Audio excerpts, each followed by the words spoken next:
টাটার জন্য ভিডিও না করে পারলাম না। দুই বউ বয়রা নাটকে যখন আপনি শুটিং সেটে আসতেন সকালবেলা আপনার রক্ষিতাকে নিয়ে কারোর সাথে হাই হ্যালো নিয়ে ব্রেকফাস্ট করা নিয়ে একটা রুম লক করে ফেললেন কেন ভাইয়া? কি করতেছিলেন? স্ত্রীর আত্মহত্যার পর থেকেই অভিনেতা জাহির আলভিকে ঘিরে বেশ কিছু প্রশ্ন উঠতে থাকে সামাজিক যোগাযোগ মাধ্যমে। শুরুতে চুপ থাকলেও অবশেষে দীর্ঘ ভিডিও বার্তার মাধ্যমে সব প্রশ্নের উত্তর দিয়েছেন তিনি। একই সঙ্গে সমাজের কাছে তার আকুতি, সবাই যেন তার ছেলের জন্য হলেও আলভিকে দেশে ফেরার পরিবেশ তৈরি করে দেন। সেই ভিডিওতে আলভিকে কান্না কান্না স্বরে কথা বলতে দেখা যায়। আমি দেশে আসা মাত্রই আমার উপর মব সৃষ্টি হবে, আমি দেশে আসার মাত্রই আপনি আমাকে টাইমে ছিঁড়ে ফেলবেন। মায়ের অভাব কেউ পূরণ করতে পারে না।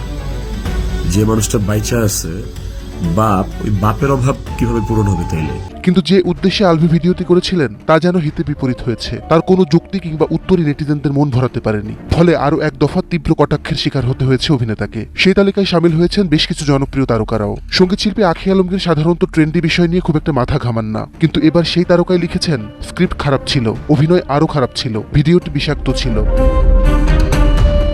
শুধু আখি আলমগীর নন, আরো অনেকেই মনে করছেন আলভি পুরো ভিডিওটি করার আগে স্ক্রিপ্টের মতো করে তার বক্তব্য সাজিয়ে নিয়েছেন এবং কোনো কথা যাতে এলোমেলো কিংবা তার জন্য বিপজ্জনক না হয় সেজন্য পুরো ভিডিও এডিট করে প্রকাশ করেছেন। জনপ্রিয় অভিনেত্রী মৌসুমী হামিদও লিখেছেন, এমন ফালতু স্ক্রিপ্ট করতে কারো 3 দিন লাগে? অভিনেত্রী এলিনা শাম্মী লিখেছেন, স্ক্রিপ্টটা কে লিখে দিয়েছে ভাই? একটুও ভালো হয়নি, আপনার অভিনয় তো আরো ভালো হয়নি। সামনে স্ক্রিপ্ট নিয়ে বসছেন, আবার মাঝে মধ্যে মানে কান্না কান্না ভাব, চোখ টিপে টিপে পানি বের করতে চাচ্ছেন, আবার বলতেছেন পাথর হয়ে গেছি।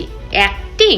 অভিনেত্রী মানসী প্রকৃতি লাইভে এসে জাহির আলভির বক্তব্যের তীব্র সমালোচনা করেন। শুধু তাই নয়, তিনি একাধিক পোস্টে আলভির চরিত্র নিয়ে প্রশ্ন তোলেন। সঙ্গীত শিল্পী বুশরা শাহরিয়ার লিখেছেন, অভিনয় যার পেশা সে তো গ্লিসারিন ছাড়াই চোখের কোণে পানি আনতে পারবে, কিন্তু দেশে আসতে পারবে না। দেশে আসার জন্য সে সৎ সাহস থাকা দরকার।